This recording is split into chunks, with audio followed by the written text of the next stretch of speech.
에이펙 정상회의가 열리는 경주로 세계 이목이 쏠리고 있습니다. 이재명 대통령이 미국과 중국 등 각국 정상들과 연달아서 정상회담을 갖는데요. 또 패권을 다투고 있는 미중 정상도 만날 예정입니다. 자세한 내용 반길주 국립외교원 교수와 함께 살펴보겠습니다. 교수님 안녕하십니까? 안녕하세요. 네. 자, 이재명 대통령이 트럼프 대통령과 오는 29일 한미 정상회담을 갖습니다. 지난 8월 이후 이제 두 번째 정상회담을 갖게 되는 건데 지금 이제 관세 협상이 진행되고 있고 좀 어느 정도 좀 이견을 보이고 있는 상황에서 한미 정상회담이기 때문에 분위기가 어떨지 좀 관심입니다. 어떻게 예상하세요? 긴장과 익숙함이 교차할 것 같습니다. 네네. 긴장이라고 하는 것은 정상이 만나는 자리에서 이미 조율이 다 돼서 서명만 하게끔 되면 긴장이라는 요소가 없을 텐데 네네.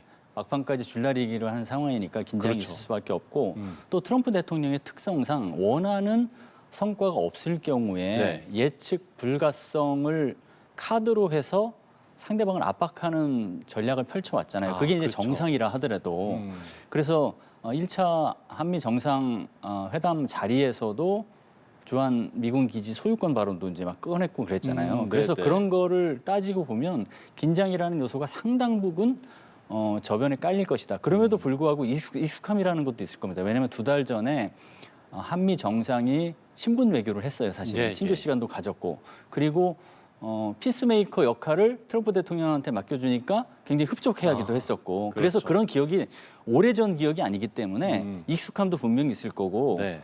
그래서 그런 게 이제 교차될 거다라고 이제 볼 수 있을 것 같습니다. 긴장과 익숙함. 참 두 단어로 잘 표현을 해주신 것 같다는 생각이 듭니다. 결국에는 이 관세 이야기를 안 해볼 수가 없는데 관세 협상에 지금 가장 큰 쟁점이라고 한다면 사실 이 3,500억 달러의 지급 방식인 거잖아요.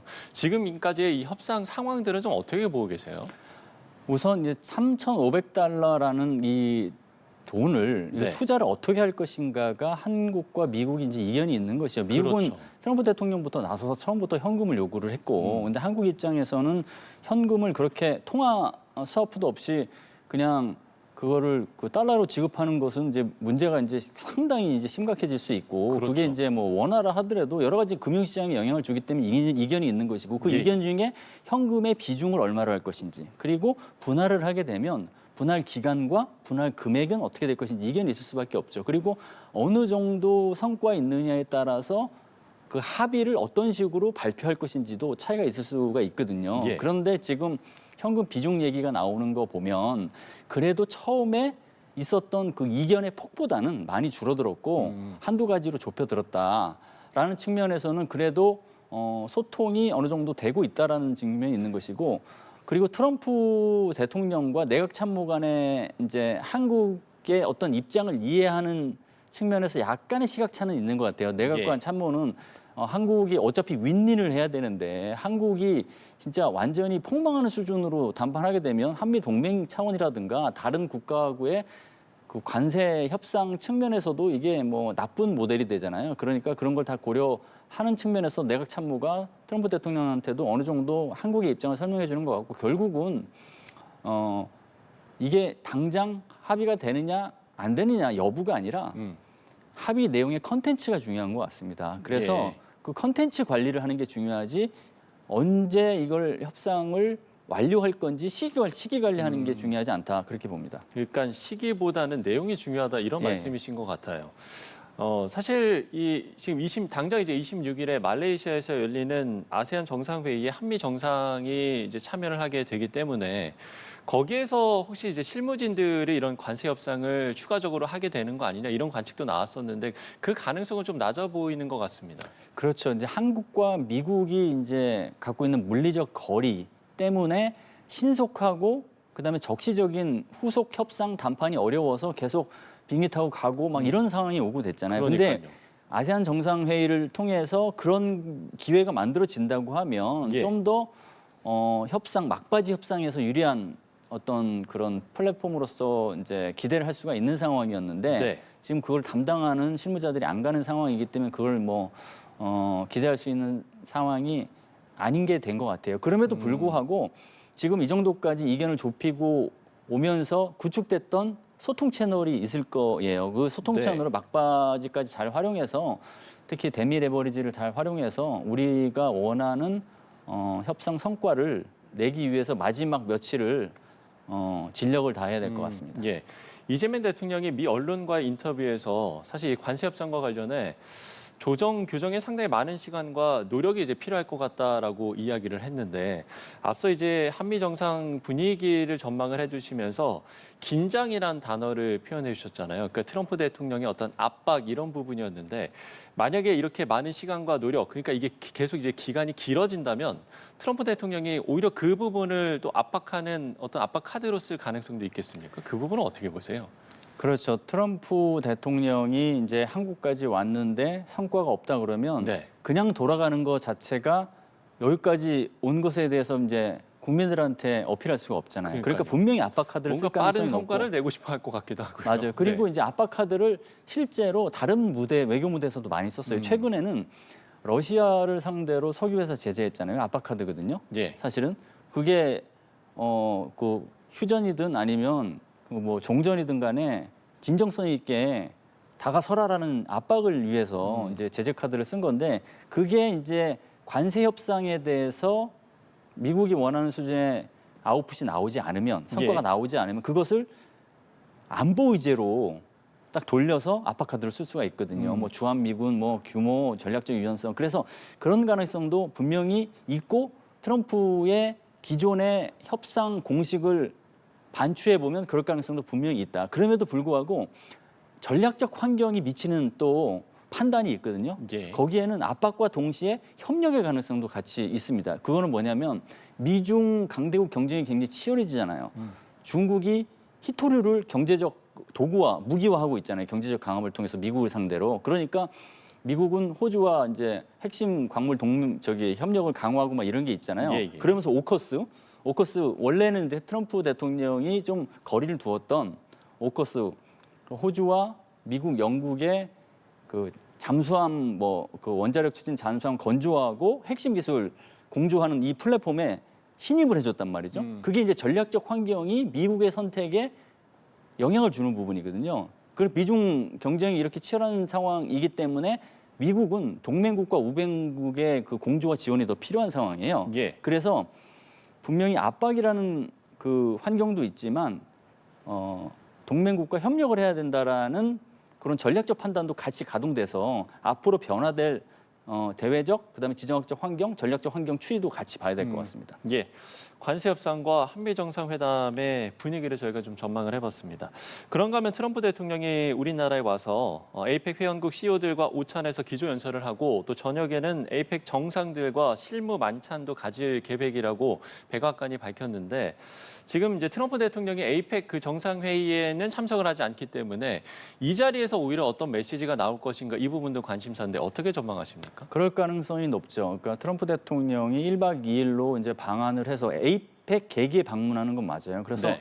에이펙을 완전히 그냥 거리를 두고 에이펙이랑 상관없는 식으로 외교 무대를 조성할 것이냐 아니면 에이펙 계기에 왔으니까 에이펙에 관련돼서 그 무대에서 무슨 얘기를 할 것인가라고 봤을 때 본회의에는 안 가지만 예. 그래도 CEO 그 서밋에서 기조연설을 하기 때문에 에이펙에 어느 정도 역할을 하는 것으로서 분명히 인식을 할 수 있는 부분이 있어요. 그래서 네네. 사실은 다자 무대를 싫어하는 트럼프 대통령이지만 그래도 에이펙 계기에 이렇게 어떤 얘기를 하려고 해서 기조연설을 한다고 하면 이거를 사실은 트럼프 대통령 입장에서는 이거를 디데이라고 생각할 수도 있을 것 같습니다. 유엔 총회 연설한 것처럼. 그래서 유엔 총회 연설한 것처럼 뭐 지금의 관세 협상 문제, 그다음에 가자 평화 구상에서 그 트럼프 대통령이 했던 굉장히 역할과 그다음에 성과 이런 걸 부각하는 그런 자리로 만들 가능성이 높다. 특히 이번 에이펙 그 정상회의는 전 세계가 주목을 하고 있기 때문에 특히 이제 미국과 중국이 6년 만에 정상이 만나는 자리라고 해서 전 세계가 주목하고 있거든요. 그 자리에서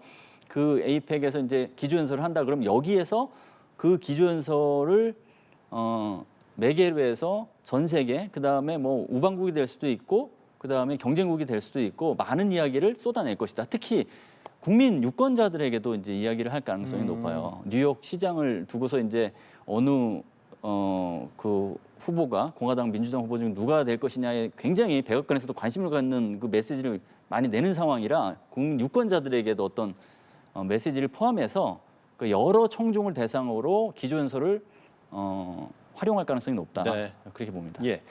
에이펙 회기를 계기로 한 김정은 위원장과 트럼프 대통령의 만남도 상당히 관심사인데 글쎄요, 지금 뭐 가능성이 높다, 낮다, 뭐 여러 가지 이야기들이 있습니다만 일단은 좀 낮은 가능성을 좀 낮게 보는 관측들이 좀 많은 것 같기도 하고요.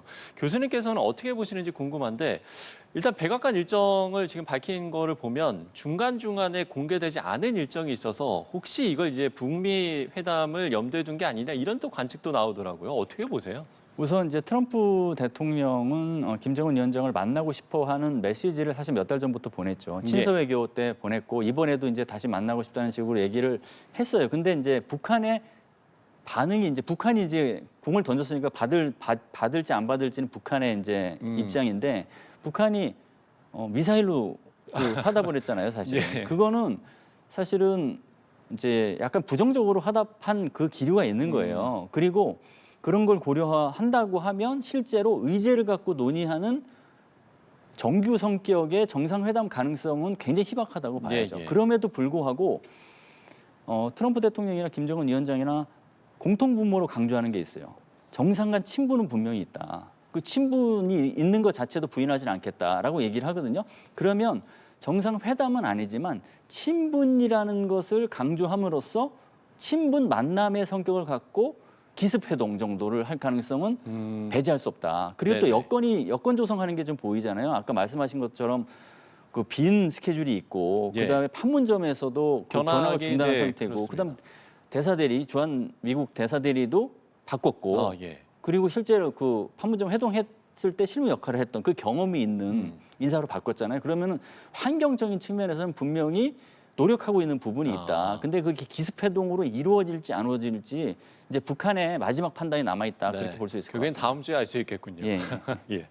자, 그런가 하면 11년 만에 중국 정상이 방한을 하기 때문에 한중 회담도 관심사입니다.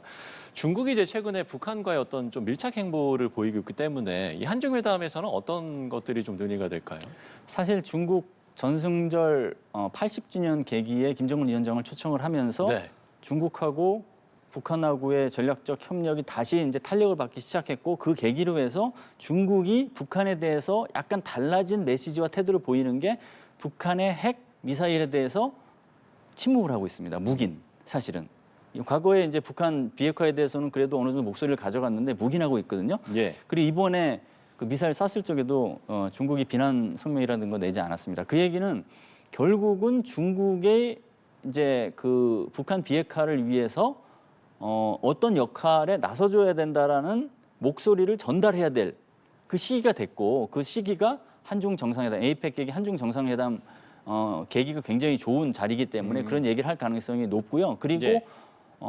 현 정부의 달라진 대북 정책, END 구상 같은 거 있지 않습니까? 그거를 이제 중국에게 설명하는 자리가 될 수 있겠죠. END 구상이 대화와 관여를 통해서 한반도 긴장 완화를 하고 북한 핵 문제를 해결하겠다. 그리고 그런 측면에서 중국도 공조하지 않을 이유가 없다라는 측면으로 해서 어젠다 측면에서도 소통의 어떤 폭이 있고 그다음에 중국이 북한에 대해서 그 갑자기 변화되는 이 스탠스가 고착화되지 않도록 네. 단속하는 측면에서도 북한 의제가 굉장히 중요하게 다뤄져야겠죠. 그 외에도 사실은 다뤄질 이슈가 많죠. 뭐 서해 공정 이슈라든가 네네. 여러 가지 많은데 북한 이슈가 일단은 많은 비중을 차지할 거라고 봅니다. 예.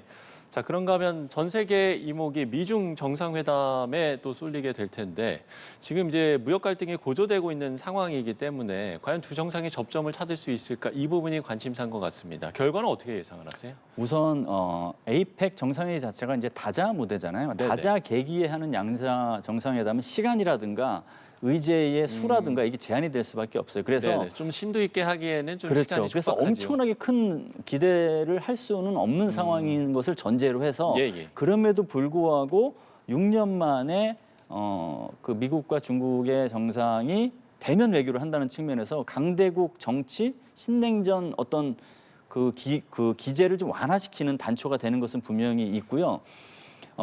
아무리 뭐 다자 계기의 양자 회담이라 큰 성과는 못 낸다 하더라도 전혀 성과가 없으면 그게 이제 시진핑 주석이나 트럼프 대통령 입장에서 고국으로 돌아갔을 때 할 말이 없잖아요. 그래서 최소한의 상호 양보를 통해서 작은 담판이라도 할 것 같습니다. 그럴 가능성이 높다. 예를 들면 중국의 히토류 수출 통제를 좀 완화하고 미국의 AI 칩 수출 규제를 좀 완화하는 식으로 해서 20단판 정도 하고 나머지 의제는 추후에 논의하는 걸로 해서 숨고르기 시간을 갖는 걸로 즉 지금 무역 전쟁이라고 하잖아요. 무역 전쟁이라는 개념에서 보면 잠깐의 휴전기 이런 거를 갖는 성격으로 관리하는데 활용할 것 같습니다. 예.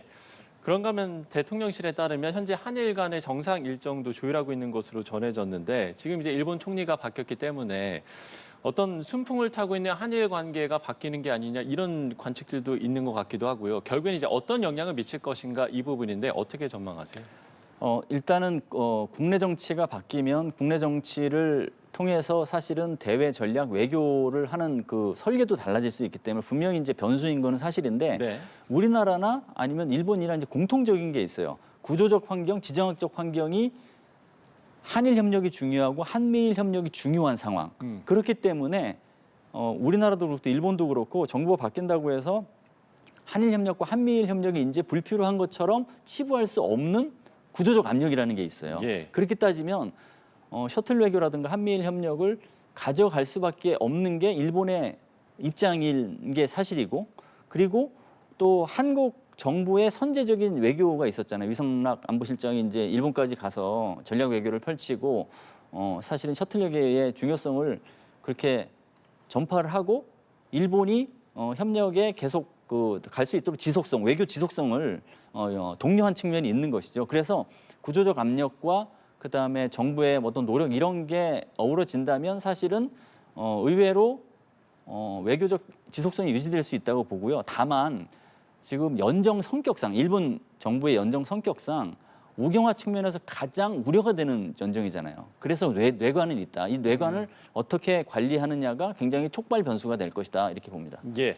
끝으로 좀 짧게 질문을 드려보면 지금 뭐 한미, 한일, 한중, 미중 뭐 제가 얘기하기도 지금 숨가쁜데 그야말로 이제 복합 외교전이잖아요. 여기서 이제 우리 정부 또 이재명 대통령 어떤 전략이 필요하다고 보시는지 끝으로 짧게 한 말씀 듣겠습니다. 우선 한국이 선진 강국인 상황이고 그다음에 지정학적 위기가 고조된 상황이고 신냉전 기제가 굉장히 높아진 상황에서 그런 딱 계기에 중첩이 된 상황에서 에이펙 정상회의가 있는 거예요. 예. 그래서 이 플랫폼을 굉장히 주도적으로 잘 활용해야 되는 게 있고요.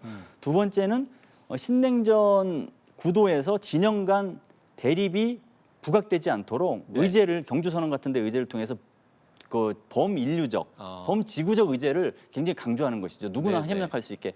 대표적으로 이번 내놓은 게 AI하고 인구 문제가 그런 거잖아요. 그런 식으로 많이 내서 경주선언에 그런 거를 강조할 필요가 있고 마지막으로는 이제 실용외교가 무엇인지를 가늠하게 하는 굉장히 중요한 단초가 되기도 해요. 그래서 일관적인 메시지를 내는 게 중요하다 그렇게 봅니다. 예, 알겠습니다.